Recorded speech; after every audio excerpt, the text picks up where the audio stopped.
तेरी आँखों के दरिया का उतरना भी जरूरी था, मोहब्बत भी जरूरी थी, बिछड़ना भी जरूरी था। जय श्री राम डियर स्टूडेंट्स, मैं मयंक द्विवेदी आशा करता हूँ आप सब अच्छे होंगे। आप सभी का हमारे YouTube channel Mayank study centre में स्वागत है। आज हम आपको पढ़ाएंगे एनसीईआरटी क्लास 10th मैथमेटिक्स कक्षा 10 अध्याय 3 दो चर वाले रैखिक समीकरण युग्म। ठीक है ना, क्या पढ़ाएंगे? दो चर वाले रैखिक समीकरण युग्म। ठीक है ना, आज हम इस चैप्टर में दो चर वाले रैखिक समीकरण युग्म यानी इस चैप्टर का इंट्रोडक्शन करेंगे। ठीक है ना, इंट्रोडक्शन यानी परिचय, इंट्रोडक्शन परिचय आपको इस पाठ से अवगत करवाएंगे कि हमें इस पाठ में क्या क्या पढ़ना है और कैसे पढ़ना है। ठीक है ना, तो देखिए हमारे चैप्टर का ही नाम है दो चर वाले रैखिक समीकरण युग्म। ठीक है ना, तो पहले इनके बारे में हम थोड़ा सा जान लेते हैं, फिर हम आगे बढ़ेंगे। तो आप देखिए यहाँ पर, जैसे पहले हमने क्या पढ़ा था पिछले अध्याय में? बहुपद के बारे में पढ़ा था। अब हम पढ़ेंगे दो चर वाले रैखिक समीकरण युग्म। हमने क्या पढ़ा था? बहुपद। अब हमें पढ़ना है समीकरण। ठीक है ना, समीकरण पढ़ना है हमें। तो बहुपद और समीकरण में कुछ ना कुछ तो फर्क होगा। ठीक है ना, तो यहां पर देखिए जैसे 4x धन 3, ठीक है ना, एक रैखिक समीकरण है। 4x धन 3 ये क्या है? बहुपद है। इसका पता कैसे चलेगा कि ये बहुपद है, और ये इसका पता कैसे चलेगा कि ये समीकरण है? ठीक है ना, तो इसके बारे में हम आपको अच्छे तरीके से बता रहे हैं। देखिए 4x धन 3 जब इस टाइप का लिखा रहे और बराबर ना लगा रहे, ठीक है ना, बराबर यानी सम, बराबर समान का चिन्ह ना लगा रहे, तो हम इसको उसको क्या बोलेंगे? बहुपद बोलेंगे। इसमें बराबर का चिन्ह नहीं लगा है, यानी बराबर के इस पर, जैसे 4x धन 3, और अगर ये बराबर 0 या कि कुछ हो जाए, इसमें x y z इधर कुछ भी कोई भी संख्या रख दें, तो ये हमारा क्या कहलाएगा? समीकरण। और जब बराबर नहीं लगा रहेगा हमारा, यहाँ पर देखिए ये बराबर नहीं है ना, बराबर नहीं लगा रहेगा, तो ये हमारा क्या कहलाएगा? बहुपद कहलाएगा। ठीक है ना, यहाँ पर देखिए 4x धन 3 एक बहुपद है। ये आगे चल करके समीकरण कैसे बना? तो यहाँ पर हम लिख दिए 4x धन 3 बराबर 0, तो ये हमारा बन गया क्या? समीकरण। ठीक है ना, फिर देखिए 6x square plus 5y minus 3 ये हमारा क्या है?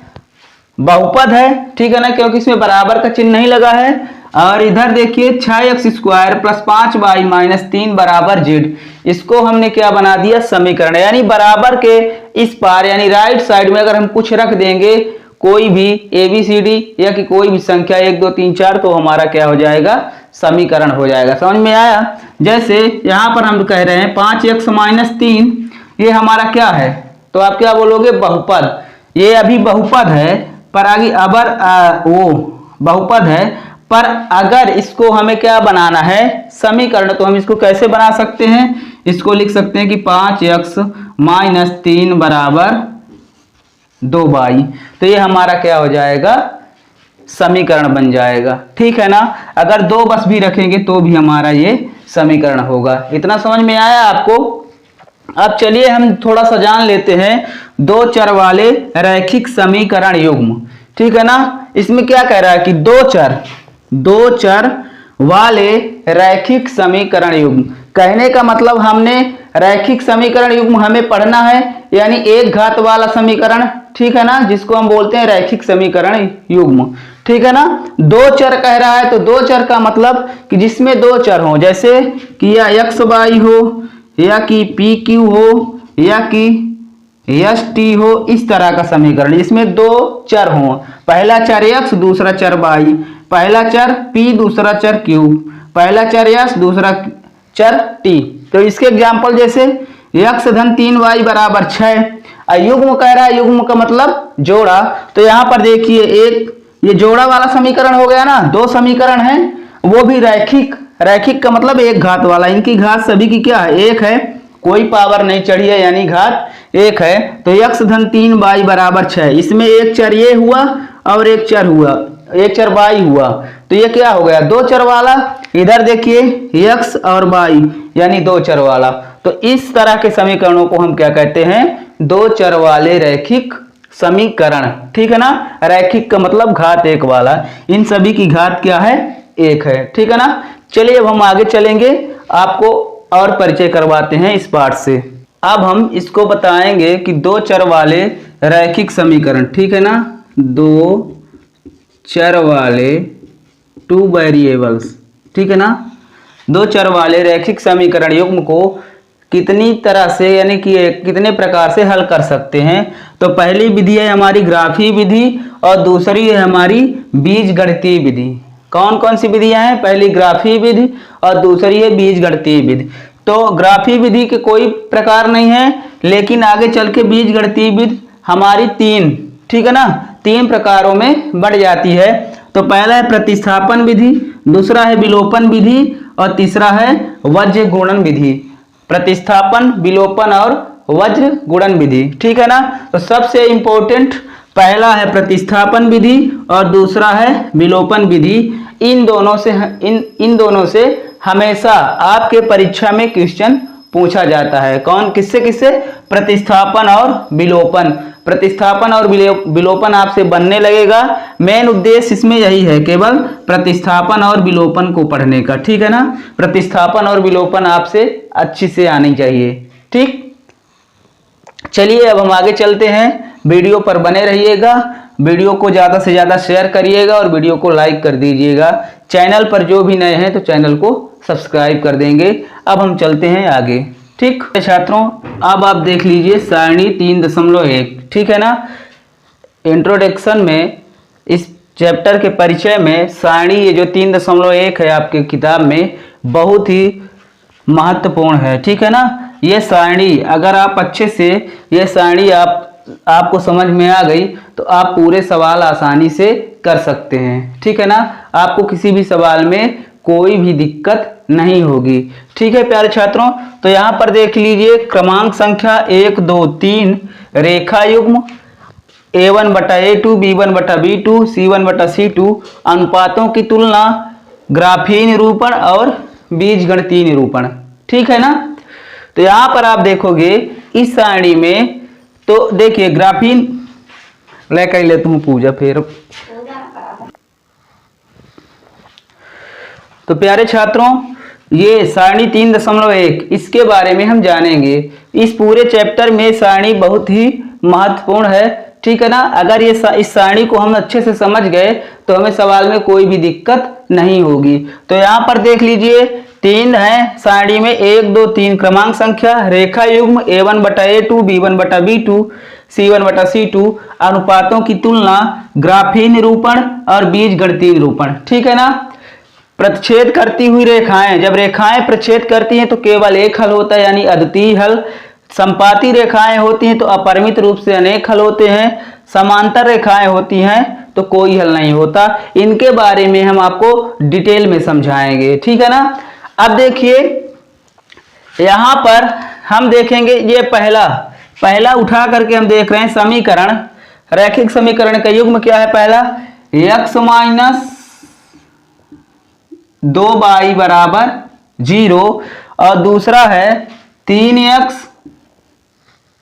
+ 4y - 20 बराबर 0, ठीक है ना। ये पहला समीकरण है और ये दूसरा समीकरण, ये पहला समीकरण और ये दूसरा समीकरण, दो समीकरण दिए गए हैं और इनका मानक रूप क्या होता है, इसका मानक रूप और इसका मानक रूप। देखिए मानक रूप इनका क्या होता है, तो पहले समीकरण का मानक रूप होता है a1x + b1y + c1 = 0 और दूसरे समीकरण का मानक रूप इसका क्या होता है, a2x + b2y plus C2 equal 0।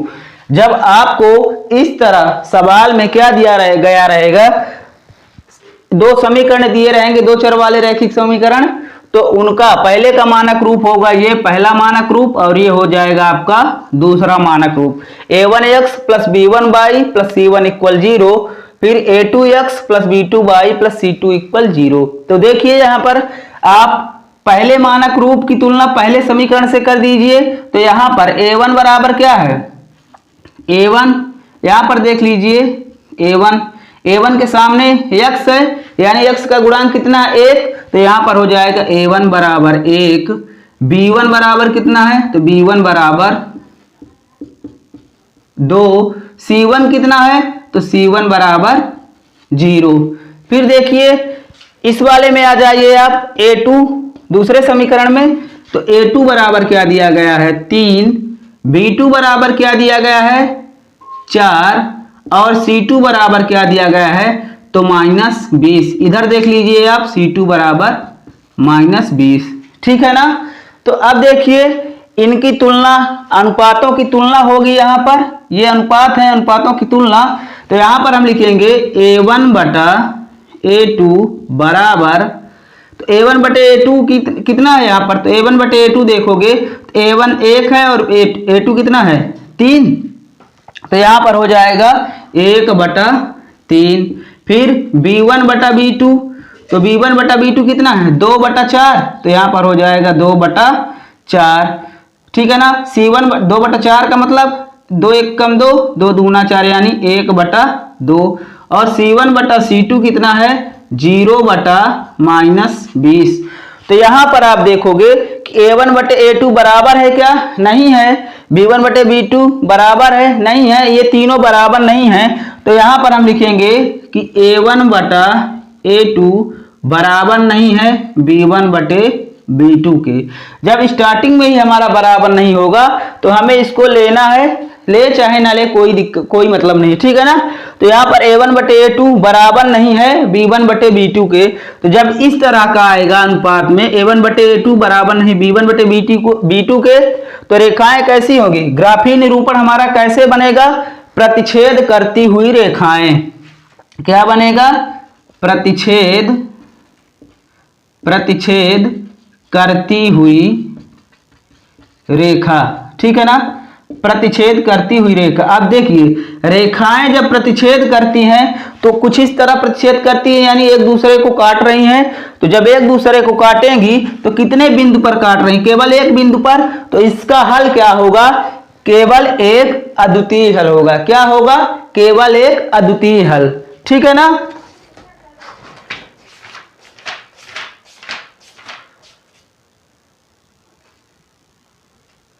अब देखिए केवल अद्वितीय हल होगा इसका, और इसका हल कैसा होगा, तो यहां पर हम लिखेंगे संगत हल। क्या लिखेंगे, संगत हल, ठीक है ना।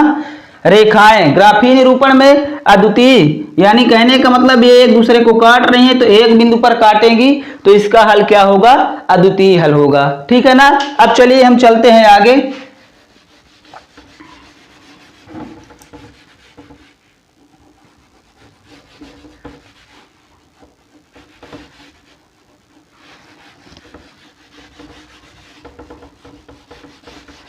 अब यहां पर देख लीजिए प्यारे छात्रों, दूसरा हमारा समीकरण क्या दिख रहा है, यहां पर 2x धन 3y माइनस 9 बराबर 0। इसकी तुलना हम करेंगे किससे, a1x plus b1y plus c1 equal 0 से, ठीक है ना। फिर दूसरा हमारा है इसी में 4x धन 6y माइनस 18 बराबर 0। इसकी तुलना करेंगे हम a2x plus b2y plus c2 equal 0 से, ठीक है ना। तो यहां पर आप देखोगे कि a1 बराबर कितना है 2, तो यहां पर हम लिख दे रहे हैं a1 बराबर 2। b1 देखिए b1 के सामने क्या है 3, तो b1 बराबर 3, और c1 बराबर कितना है, तो c1 बराबर -9 प्यारे छात्रों। फिर इधर देख लीजिए a2 कितना है, तो a2 बराबर, यहां पर a2 x, यहाँ पर 4x यानी a2 का मान कितना है 4 और b2, तो b2 भी देख लीजिए, b2 का मान कितना है 6, तो यहाँ पर हम लिख दे रहे हैं 6। फिर c2 का मान कितना है -18, तो -18। अब a1 a2 इनकी हम क्या करेंगे अनुपात में तुलना कर देंगे। तो यहाँ पर देखोगे आप कि a1 बटे a2 बराबर 2/4, तो इसको क्या लिखेंगे 2 1 कम 2, 2 दूना 4 यानी 1/2। फिर b1 बटे b2 बराबर 3/6, तो इसको लिखेंगे 3 1 कम 3, 3 दूनी 6 यानी 1/2। फिर आपका c1 बटा c2, तो इसको हम लिखेंगे -9 बटे -18, तो माइनस माइनस प्लस 9 1 कम 9, 9 दूना 18 यानी 1/2। अब यहाँ पर देखेंगे आप कि a1 बटा a2 बराबर हो रहा है b1 बटा b2 और बराबर है c1 बटे c2, यानी ये तीनों आपस में बराबर हो रहे हैं, इक्वल हो रहे हैं, ठीक है ना। तो जब ये बराबर हो रहे हैं देखिए यहाँ पर, तो रेखाएं कैसी होंगी समपाती रेखाएं। ग्राफीय विधि में क्या होगा समपाती रेखाएं।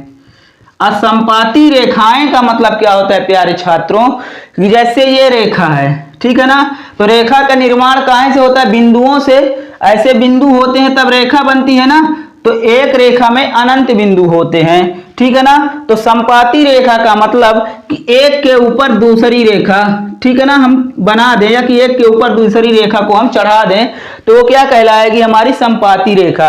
तो संपाती रेखा यानी कितने बिंदुओं को काट रही अनंत बिंदु, जैसे देखिए ये बिंदुओं से रेखा का निर्माण हुआ। अब फिर इसी के ऊपर हमें दूसरी रेखा बनाना है, तो जब हम दूसरी रेखा बनाएंगे तो ये क्या करेगी सभी बिंदुओं को काटेगी। तो इसका कहने का मतलब कि अपरिमित रूप से अनेक हल होंगे। जब कई बिंदुओं को अनंत बिंदुओं को काटेगी तो इसका हल क्या होगा अपरिमित रूप से अनेक हल, अपरिमित रूप से अनेक हल, ठीक है ना।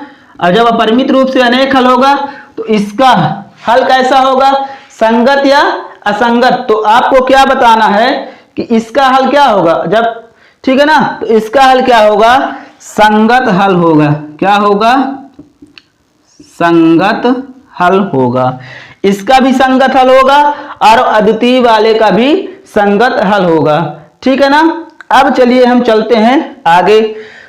तो इतना समझ में आया, वीडियो पर अंत तक बने रहिएगा और चैनल पर जो नए होंगे तो चैनल को सब्सक्राइब कर देंगे, ठीक है ना प्यारे छात्रों। चलिए अब हम आगे चलते हैं, इसको मिटा दे रहे हैं।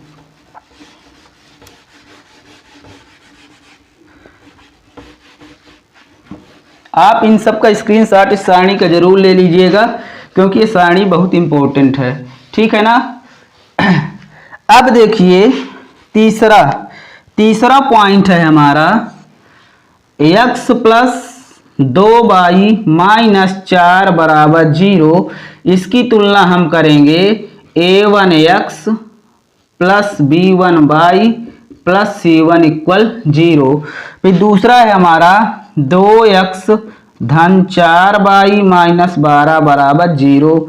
इसकी हम तुलना करेंगे मानक रूप a2x plus b2y plus c2 equal 0 से। तो यहां पर आप देखोगे कि a1 के सामने क्या है x का गुणांक कितना है 1, b1 के सामने क्या है 2 और c1 के सामने क्या है -4।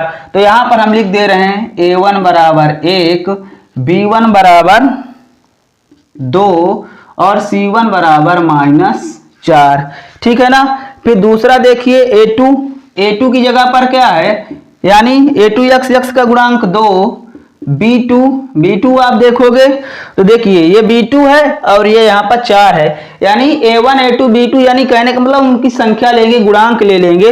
तो b2y यानी 4y तो 4 हो जाएगा, b2 बराबर 4।